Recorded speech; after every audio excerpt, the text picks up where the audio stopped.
Last week, ABC 17 News looked deeper into Amendment 4 on Missouri's 2016 ballot. This week, we take a look into Amendment 3. ABC 17's Kirsty Crawford talked to the two main campaigns that are for and against the amendment that would increase taxes on cigarettes. She joins us now. And Kirsty, that money would be earmarked for early childhood education.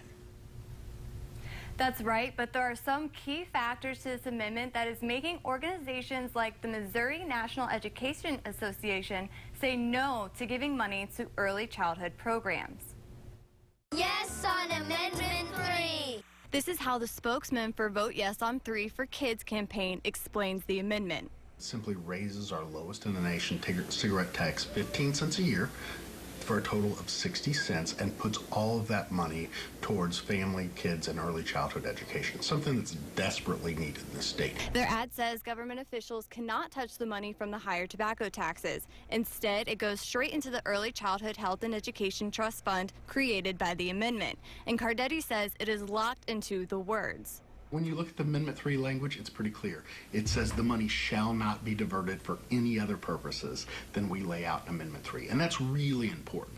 But what isn't clear is what kind of childhood programs the money would go to, and that's why the NEA isn't for it. So we had several basic concerns. The first one was we didn't think it adequately protected the public interest. Opponents say it could violate the state constitution by allowing public funds to be used for religious programs. The largest opponent of Amendment 3 is Missouri Petroleum Marketers and Convenience Store Association. Big Tobacco's Amendment 3 is a scam. Big Tobacco does not care about children. Big Tobacco does not care about early childhood education. Big Tobacco has put in about $13 million so far, which is an unprecedented sum when it comes to a tobacco tax increase. He says they put in so much money because it would eliminate their competitors in Missouri and be the cheaper product to buy.